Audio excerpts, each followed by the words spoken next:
Growing up, the library was my home away from home. Every day, my big sister, brother, and I would walk the 2 miles each way to escape into our own little haven. We loved books, so much so that in a few short years, we probably read every book in the children's section. When I was 6, I read a story about a lucky little girl and her marvelous birthday party, pony rides, giant cake, cotton candy, balloons. I'd never had a birthday party. I bounced around from foster home to foster home more times than I could remember. That afternoon, I returned home and I was determined to ask my new foster mom if I could have a birthday party. I walk up to her in the kitchen. "Excuse me, can I have a birthday party with cake and balloons? Please?" After a few seconds, she gazes at me. "Do you think you deserve one?" I kind of froze. I didn't have a good response. Maybe I don't deserve one. Maybe I'm a bad girl. Maybe I'm not good enough. I don't know. I just look up back at her and I guess I don't really want a birthday party. Okay, fine. I never ask for another birthday party. I'm 41 years old, and that still lingers with me. Isn't it crazy how one little statement can have such an impact, an unintended impact? Now, fast forward 15 years, fresh out of college, there I am as a teacher at an elementary school in Englewood, California. Now the roles are reversed and I'm the adult talking to the 6-year-olds. It's report card conference time, and all these small humans with enough energy to fuel a rocket ship doesn't scare me. But their parents, on the other hand, many of them are notorious gang members. My first parent conference, the mom, red lips, perfectly drawn eyebrows, with a tattoo across her chest. The father, shaved head, baggy black pants, with not one, but 2 teardrop tattoos below his eye. I don't know if you know this, but teardrop tattoos below the eye means people have been killed. So I start with the positives. David is a smart boy and loves to learn. Smiles from both parents. Next comes his low behavior grade. My voice gets shaky. David's behavior needs improvement. He doesn't do what I ask him to do. I say no, he does yes. I say yes, he thinks no. And the parents look at each other, and they look at me, and the mom asks, "So, what are you saying, Miss Tam? David's a bad kid?" No, not at all. David's a good kid. I try to be direct and to the point with the students. David just doesn't seem to listen. Let me ask you this. When you ask him to do something, does he do it? Well, not really. I ask him 2 or 3 times to clean his room, and when he doesn't, I just give up. But when I tell him he can't ride his bike until he does what he's supposed to do, he cleans his room and finishes his chores. I catalog this information. Very interesting. I survive report card conferences, finish another year in Englewood, and I'm off to grad school and my new teaching position in sunny Santa Barbara. My new class has only 20 kids, very educated parents, and every socioeconomic advantage you can think of. Cush gig, right? Not so fast.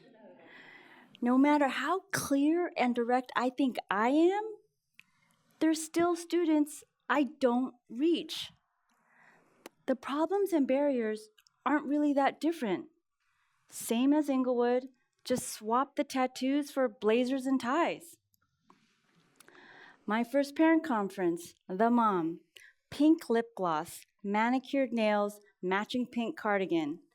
The dad, blue blazer, pressed khakis, and not one, but 2 cell phones. I can say that because I have 2 cell phones. So I start with the formula and focus on that. Start with the positives. Brian is smart and loves to learn. Same approving nods. But when I tell these parents Brian's behavior needs improvement, this mom says, "So what are you saying, Miss Tam? Brian's not a bad boy. Maybe you're just a bad teacher." Ouch. I wasn't prepared for that. That comment swirls in my head and stays with me. Maybe there's some truth to that. A few years in, my frustration and curiosity is building. I want to reach all my students, but I'm not. It's not just behavior. I've taught all grades. I want to know why some students just don't grasp the math concept or the storyline. If I reach the kids in Englewood and not those in Santa Barbara, vice versa, I could attribute this to all kinds of factors involving my background and theirs. It's simply not the case. The next few years, I dive into discovery. I read countless teacher books, attend countless teacher conferences. I pick the brains of every veteran teacher I know. I am not going to be a bad teacher anymore. I start to experiment with my students. For example, instead of giving direct orders, some of my students respond better when I kind of drop some hints. I began to experience more success in the classroom, and what I'm really surprised about is how these little lessons have helped me when I moved on to other careers. Because I start to notice misaligned messages everywhere I look. My work and curiosity led me to noted psychologist Dr. John Kappas. He's the expert of the subconscious and also known for his breakthrough research in how people communicate. For a long time, there was a portion of his client base that he was unable to reach. Things only improved when he realized he needed to analyze the way his clients' preferred method of receiving information. What I extrapolated from Dr. Kappas's research that always creates a massive paradigm shift for my clients is simply, we process communication in one of 2 ways: literally or inferentially. A literal language listener processes incoming language more literally and directly. An inferential listener is someone who is more analytical and reads between the lines of what is being said. The catch is, we hear one way and we speak another. One would be our primary listening style, the other our primary speaking style. The amazing reality, and research confirms this, if you speak literal, you're most certain to speak inferential. People often ask me how long I've been in this line of work, helping leaders and companies deliver messages that deliver results. And the truth is, I began my research back when I was 6, from that incident when I didn't get that birthday party, and I wondered why. This isn't just me. Each of us developed our language and processing styles back when we had our early experiences with our mothers, fathers, grandparents, and caregivers.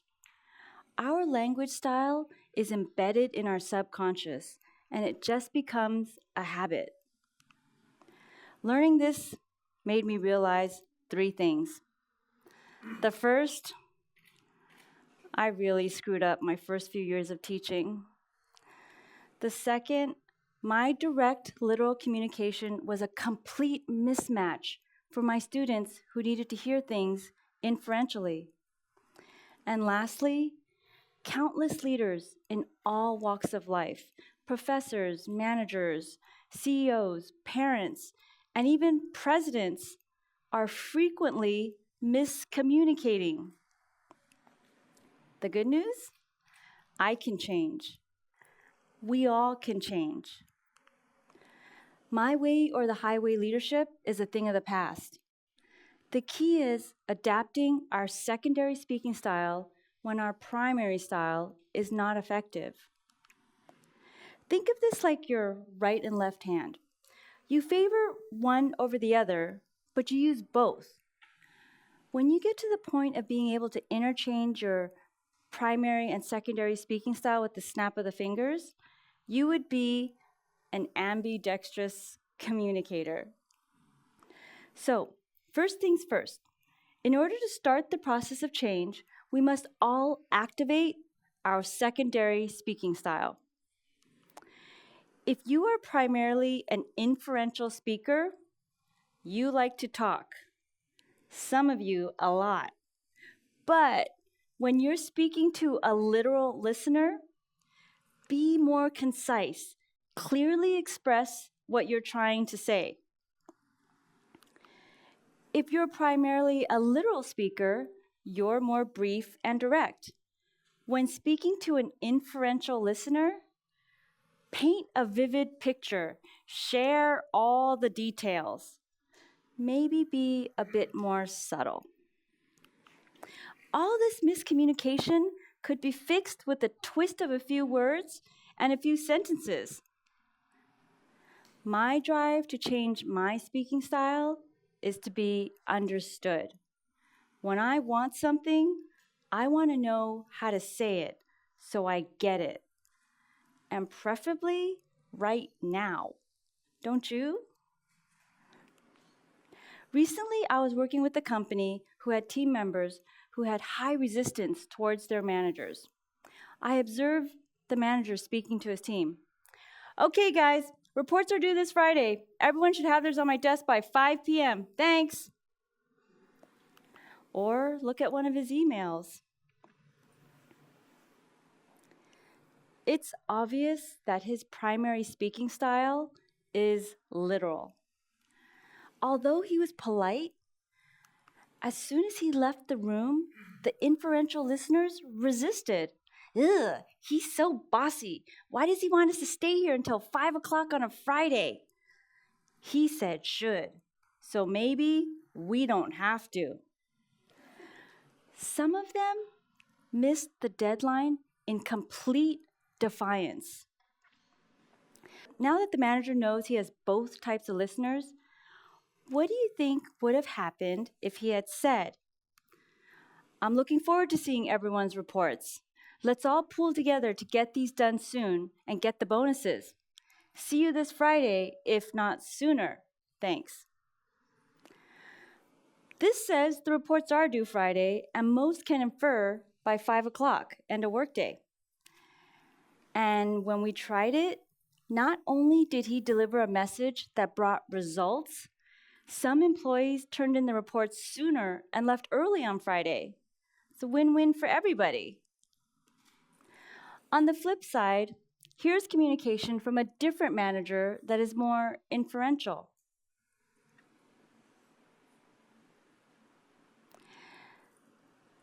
As you can see, this can be confusing to a literal listener. What does not having too many plans mean? Should I scrap the project I'm working on? Does he think I don't know what I'm doing? At the very least, this manager has an employee that is frustrated and confused. But at worst, he now has an employee that feels tension towards him, most likely feels underappreciated and micromanaged. All because of a misaligned message. We're all more apt to get what we want if we can modify our speaking style to our listener's style. Follow these steps to hear one way and speak another and avoid miscommunication. Identify. Identify your primary speaking style. Modify. Modify your speaking style to your listener's preferred style, and blend. If you're not sure of your audience, blend both inferential and literal and be ambidextrous. I mean, if I had known all this when I was 6, maybe I would have gone that birthday party after all. Instead, when my mom asked me, "Do you think you deserve a party?" I inferentially jumped to the conclusion that she didn't want to give me one and I was a bad girl. In return, she literally heard me say, "I don't want a birthday party," without actually realizing I really did want one. Prior to this year, my daughter never asked for a birthday party. This year, she was turning 6. She wanted cotton candy, she wanted balloons, cake, and all her friends. She got it all last week. And she's also sitting right there. Right now, in our world, in our country, there's so much miscommunication and separation. Understanding that we hear one way and we speak another is a tool within our reach to be more effective and engaging communicators with everyone. Enjoy your next conversation. Thank you.